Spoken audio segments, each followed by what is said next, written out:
o Rho, linha, chapéu, ele não é um vetor constante, ele varia de ponto para ponto. Essa integral aqui, então eu posso dividir em duas, é uma soma que está aqui dentro, né? Eu vou dividir essa integral na soma de duas outras.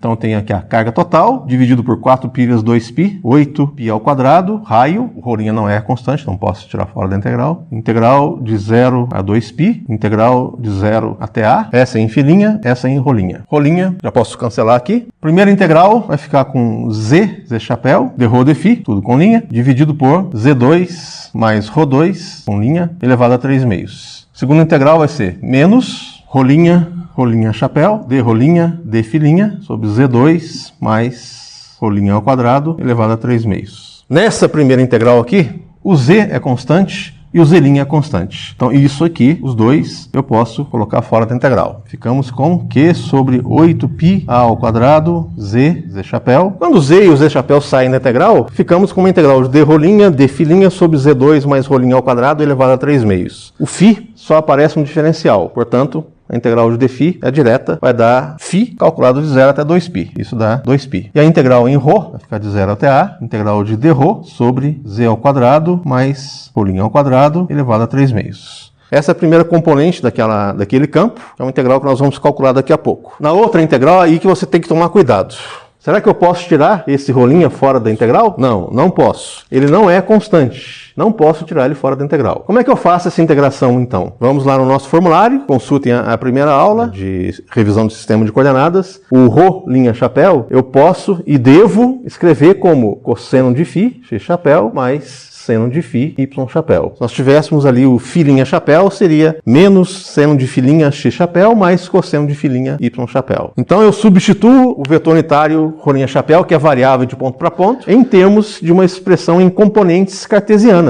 Porém, essas componentes são expressas em termos de φ. Aí vocês veem claramente que o vetor realmente varia de ponto para ponto, né? Ele depende de φ. Se o ponto P, se o elemento de carga estiver sobre o eixo x, por exemplo, o vetor ρ' chapéu aponta na direção do eixo x. Ele tem que valer x chapéu, não tem? De fato, porque sobre o eixo x, o ângulo φ é 0. Cosseno de 0 é 1, seno de 0 é 0. Então fica 1x chapéu. Se o elemento de carga estiver sobre o eixo y, o ρ' chapéu coincide com a direção positiva, direção em sentido positivo do eixo y. Ele tem que valer y chapéu. De fato, para um ponto sobre o eixo y, o φ, ângulo que faz com o eixo x, é 90 graus. Cosseno de 90 dá 0, então esse termo vai embora. Seno de 90 é 1, fica 1y chapéu. Para todos os outros pontos, ele tem direção variável. Aponta para cá, para cá, para cá, e assim por diante. Então realmente não pode sair da integral. Agora, como eu introduzi essa expressão para o ρ' chapéu, essa integral vai me gerar duas. Uma em x chapéu e outra em y chapéu. Não se desesperem, ainda não é hora para isso, já que a gente volta à simplicidade. Então, em x chapéu, vamos colocar o vetor unitário aqui fora, eu vou ter uma integral de 0 até 2π, uma integral de 0 até a, sobrou aqui dentro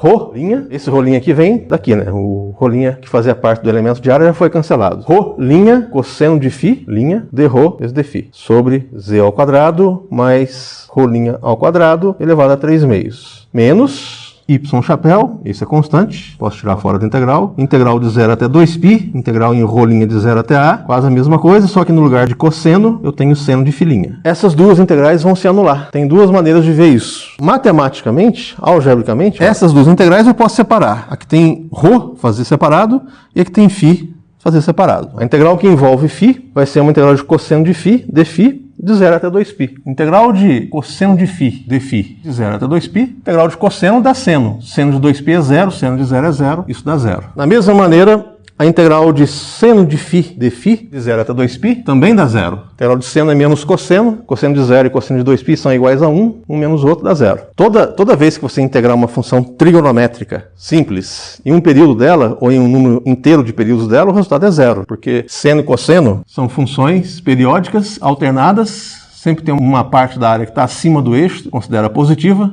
e uma parte da área que está abaixo do eixo, considera negativa. Se você integra dentro de um número inteiro de períodos, a parte positiva sempre vai ser em módulo igual à parte negativa, o total dá 0, independente de começar em 0, tá? Poderia começar em 0, aqui em π sobre 2, ou em qualquer valor intermediário aqui. Basta ter um intervalo completo, sendo um período ou um múltiplo inteiro de um período. Então, em virtude dessas integrais de seno e cosseno, isso aqui dá 0. Significando que nosso campo elétrico resultante só vai ter componente em z chapéu. Bom, isso é uma das maneiras de ver isso, ok? A outra maneira é a seguinte. Antes de fazer qualquer conta, olhando na figura, eu já poderia ter vislumbrado que esse campo resultante vai ter que ser ao longo do eixo Z. Porque o que nós estamos fazendo aqui é uma superposição das contribuições do campo de cada carga. Eu tenho esse elemento de carga aqui, que cria um campo nessa direção. Ao considerar a contribuição de todos os elementos de carga, vai ter uma hora que eu vou pegar o elemento de carga que está diametralmente oposto a esse aqui. A mesma distância, ou seja, com a mesma coordenada rolinha, só que oposto em relação ao centro a esse elemento aqui que eu peguei genericamente. Este elemento de carga, PQ, por sua vez, ele vai produzir naquele ponto P um campo que está ao longo dessa direção aqui. Essa figura está em perspectiva, né? Na verdade, o que eu estou vendo ali são dois campos. A contribuição da carga aqui, que está aqui, produz no eixo um campo para cá. A outra carga aqui, a outra carga está diametralmente oposta. Ela produz no eixo um campo para cá. Então o eixo Z, passando verticalmente aqui no meio, as duas contribuições do campo são iguais. Por que elas são iguais? Campo é proporcional à carga e inversamente proporcional à distância. Essa distância é igual a essa. Esse lado é a coordenada Z do ponto P, é comum aos dois. Portanto, as hipotenusas desse triângulo são iguais. As cargas também são iguais. E cuidado, isso aí nem sempre ocorre. Aí você tem que olhar direitinho, tá? Para ter a simetria, as cargas têm que ser iguais. Por que elas são iguais? Porque a densidade de cargas depende apenas da distância. As distâncias são iguais, logo as cargas são iguais. Cargas iguais, distâncias iguais. O campo DE e o campo DE' em módulo são iguais. Além disso, esse ângulo aqui e esse ângulo aqui, eles são iguais. Lembre-se que eles fazem parte de um triângulo que está assim, ó, olhando aqui de lado, pegando essa visão lateral aqui, frontal ao rolinha que eu desenhei, eu veria aquilo dessa forma aqui, ó. Aqui é o eixo que contém o ρ, tá? Esse eixo transversal aqui, não é nem o x nem o y, é o eixo que contém o ρ. Está aqui o eixo Z. O primeiro elemento de carga que eu peguei está aqui nesse primeiro quadrante, vamos desenhar ele aqui. O segundo elemento de carga está aqui no outro quadrante, mas localizado à mesma distância, então aqui, olha daquelinha. O campo que esse elemento de carga produz lá no ponto P, que é o DE', está para cá, e o campo DE desse elemento de carga, que é esse, está para cá, formando esses triângulos aqui. Retângulo aqui, isso aqui é o ρ para os dois, rolinha e rolinha, isso aqui é Z, portanto, essa hipotenusa e essa são iguais. Esse ângulo é igual a esse ângulo é igual a esse. Os dois são iguais porque formam a bissetriz desse ângulo maior aqui. Os triângulos são idênticos, congruentes. Isso implica que quando eu for somar essas duas contribuições dos campos desses dois elementos de carga, né, que é DE, o DE e o DE', essa componente horizontal desse e a componente horizontal desse vão ser iguais em módulo, porém em sentidos opostos, elas vão se cancelar. Somente vão se somar as duas componentes verticais. Então, o campo resultante, a gente espera pela simetria que vai ser na vertical. Nem sempre é assim. Pode acontecer, por exemplo, se a distribuição de cargas não for como essa aqui, não depender apenas do ρ, pode acontecer que, de repente, pode acontecer tudo, né? Mas, de repente, pode acontecer num caso específico que esse elemento de carga e esse têm o mesmo valor em módulo, porém são de sinais opostos. Se eles forem de sinais opostos, quando que pode acontecer isso? Digamos, metade do disco está carregado com uma carga positiva, distribuída uniformemente, a outra metade está carregada com uma carga negativa de mesmo valor, também distribuída uniformemente. Ou o sigma, ao invés de ser função só de ρ, ele é função de φ também. Por exemplo, poderia ter um cosseno de φ aqui, ou um seno de φ. Então, se acontecer isso, o elemento de carga diametralmente oposto vai ter carga oposta relativamente a esse aqui. Nesse caso, esse campo, ao invés de ser para lá, seria para baixo. Então, eu teria a superposição assim, ó, o campo DE para cá e o DE' para cá. A resultante seria na horizontal e não na vertical. Nesse caso, seriam as componentes verticais as que iriam se cancelar. Em cada caso, você tem que analisar com cuidado, que isso aí pode sofrer muita variação. Outro detalhe super importante. Eu estou fazendo uma integração. Aí, ao fazer essa integração, eu preciso escolher um elemento de carga para calcular o campo dele e somar. Eu vou fazer isso analiticamente. Então, esse elemento de carga, ele tem que ser representativo de todos os outros possíveis elementos de carga da distribuição. Eu não posso escolher esse elemento de carga de forma particularizada. Eu não posso, por exemplo, pegar o elemento de carga que está aqui na origem. Muita gente faz isso, né? Pega o elemento de carga, vou pegar esse que está aqui na origem, belezinha, né? O ρ dele é 0.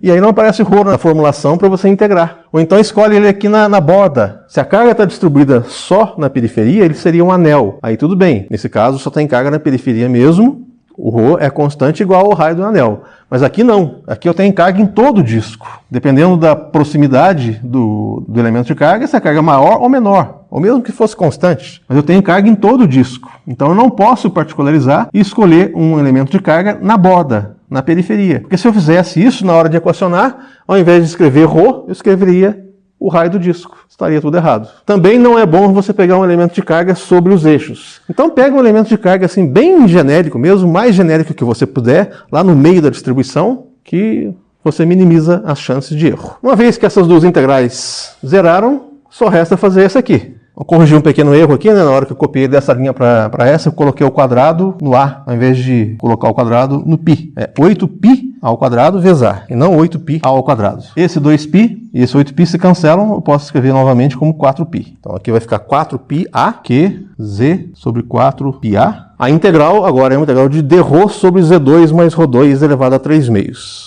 Poderíamos ir lá consultar o formulário e ver o resultado, ou poderíamos pedir para o Wolfram fazer para a gente. Mas essa integral aqui é bem manjada, ela vai aparecer várias vezes e é interessante resolvê-la explicitamente. Na prova vocês não precisam fazer isso.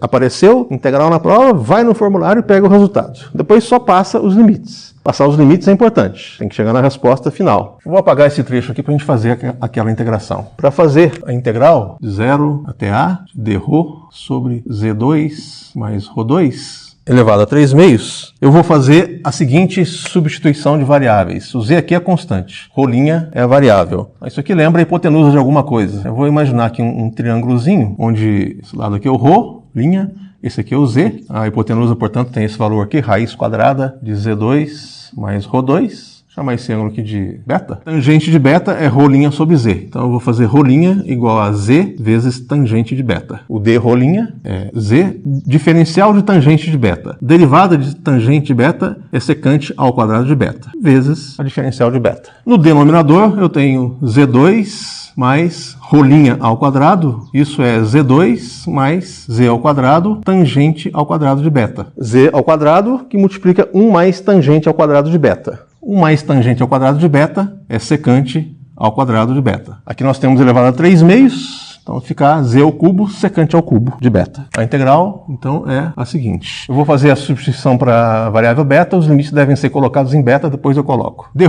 Z secante ao quadrado de beta, d beta. No denominador eu tenho Z ao cubo secante ao cubo de beta. Secante ao quadrado com secante ao cubo, posso cancelar, fica 1 sobre secante, e aqui fica 1 sobre Z ao quadrado. Isso aqui é 1 sobre Z ao quadrado. Olha, 1 sobre secante é cosseno. Integral de cosseno é seno de beta. Então vai variar desde o ângulo beta correspondente a ρ igual a 0, é 0. O arco já tangente a 0, é 0. Vou chamar de beta 1, o valor de beta correspondente a ρ igual a A. Então, continuando aqui, isso dá 1 sobre Z ao quadrado, seno de beta 1. Seno de beta 1 é quando o ρ é igual a A. Seno é o cateto oposto dividido pela hipotenusa. Ou seja, cateto oposto é o A, a hipotenusa é raiz quadrada de Z2 mais A2. Então esse é o resultado daquela integração. Vamos ficar com 1 sobre Z ao quadrado, A sobre Z2 mais A2, raiz. Dá essa simplificação. O Z que cancela com Z ao quadrado, fica 1 sobre Z. Esse A posso cancelar com esse. Resultado, na direção de Z chapéu, é o campo, como a gente tinha previsto. Carga total do disco dividido por 4π Z raiz de Z2 mais A2. Esse é o resultado final.